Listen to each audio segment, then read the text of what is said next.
fear and anxiety. To the unaware mind, both of them can feel pretty much the same. However, there are three core differences between them. I will explain. Fear.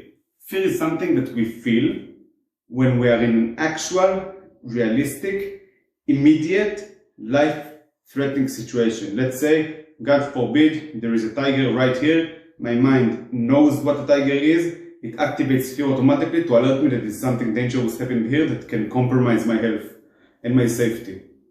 Okay? The second parameter is time.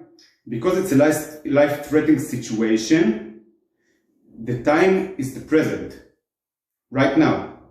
Because again, the situation, the threat is immediate, it's realistic, and it's here right now. The third parameter is our way of handling it. Our way of handling fear, okay, is our mind, our primal mind. It's something that's rooted in biology and evolution, if I'm not mistaken. It activates an automatic core survival mechanism that most of you probably are familiar with in a different name, which is FFF, which is flight, fight, and freeze. Okay, there are typically, realistically, more than three, but those are the main three that most of us know about. And what it means is our brain activates one of three options. The one who is, according to his experience and the knowledge, will serve the body and the mind of us best to keep us safe and whole. People have a tendency to think that fight is better, or freeze is better, or flight is better. No. All of them serve the same purpose, which is keeping us safe and sound. Safe and healthy. Okay? This is it.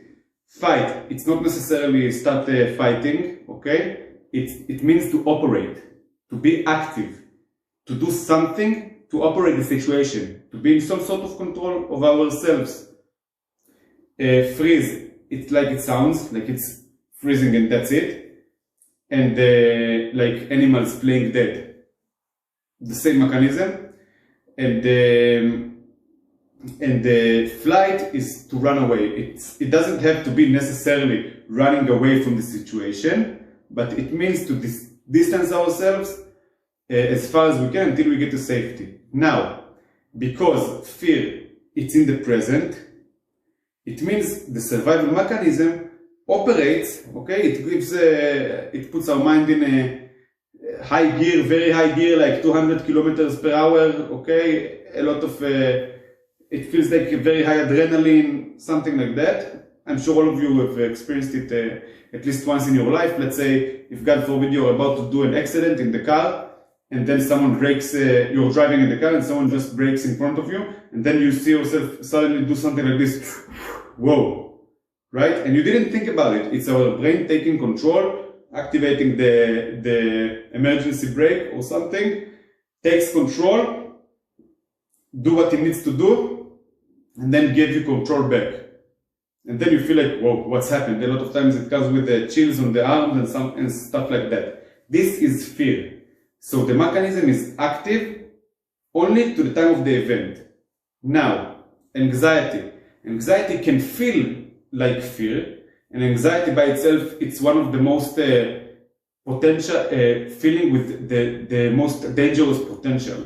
Because people spend decades and even die of it when it's on a very extreme level and untreated. Most people don't die from anxiety, but it can affect our lives deeply. Okay, most traumas are rooted in I will say it again. Most traumas generate anxiety for decades. Even me myself, I said in previous videos, I was in I don't want to spoil the end. Okay, I will just explain. Now, anxiety. Anxiety, parameter 1, it's when our mind thinks it's in a life-threatening situation. Okay? Parameter 2, time. It occurs in the past and projects on the future. Sorry, it occurs on the past, in the future, and projects on the present.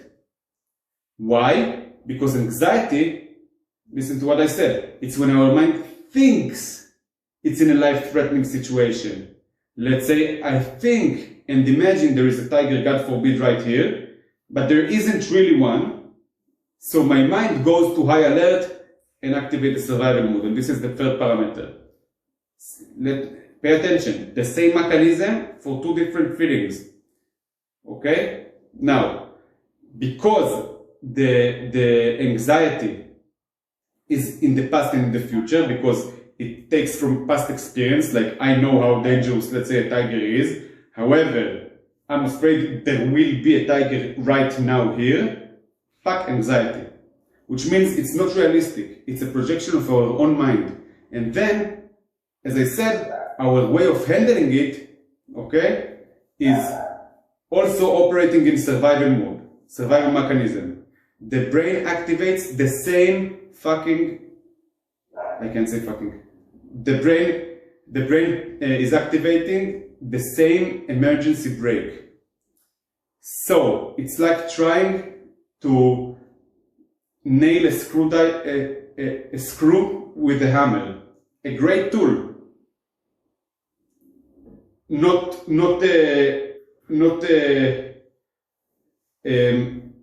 aligned with screws, not aligned. Not good for screws, okay? We need a drill, I don't know how to say it in English, or a screwdriver, okay? This is it. This is why people who experience trauma and it's not processed, or anxiety and it's not processed, stuck in a survival mode. Now I can say what I wanted to say before, get stuck in survival mode for decades. I was in survival mode for decades. It's a very, very, very dangerous place to be in, because we are not thinking rationality with the rational. Hello, good morning. Here it's morning, as you can see. Due to a technical problem, I had to cut the video in half, so this will be the first part. I cut it off in the middle of a sentence. The second part will be uploaded right after. Enjoy. Hope it will be helpful for you.